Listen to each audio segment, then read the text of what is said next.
117 বছরে পা দিলেন বিশ্বের দীর্ঘজীবী নারী। পারিবারিক পরিমণ্ডল ও বন্ধু-বান্ধবদের সঙ্গে আনন্দঘন পরিবেশে শুক্রবার নিজের 117তম জন্মদিন উদযাপন করেছেন বিশ্বের প্রবীণতম ব্যক্তি ইথেল ক্যাটারহাম। বর্তমানে তিনি সারের লাইটওয়াটারের হলমার্ক লেকভিউ কেয়ার হোমে বসবাস করছেন।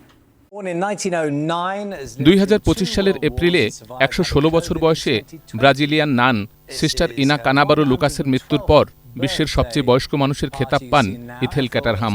টাইটানিক জাহাজ ডুবির 3 বছর আগে এবং রুশ বিপ্লবের 8 বছর আগে যুক্তরাজ্যে জন্মেছিলেন এই নারী। তিনি দুটি বিশ্বযুদ্ধই দেখেছেন।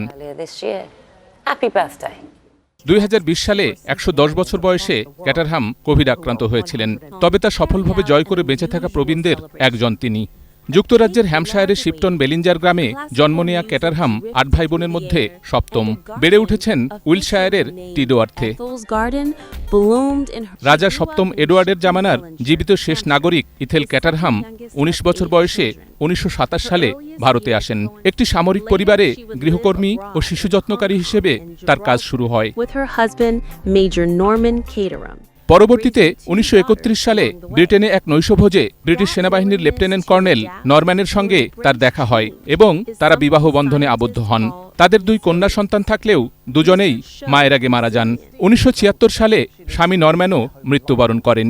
ইথেলের বোন গ্ল্যাডিসও 104 বছর বয়স পর্যন্ত বেঁচে থাকা এক শতবর্ষী ছিলেন। 97 বছর বয়স পর্যন্ত নিজে গাড়ি চালিয়েছেন ক্যাটারহাম। গত বছর সেপ্টেম্বরে তার 116তম জন্মদিনের পর তাকে দেখতে গিয়েছিলেন যুক্তরাজ্যের রাজা তৃতীয় চার্লস। রাজার সঙ্গে সাক্ষাতের সময় 1969 সালে ওয়েলসের যুবরাজ হিসেবে চার্লসের রাজ্য অভিষেকের স্মৃতি স্মরণ করে ক্যাটারহাম রসিকতা করে বলেছিলেন, তখন সব মেয়েরাই আপনার প্রেমে পড়েছিল এবং আপনাকে বিয়ে করতে চেয়েছিল।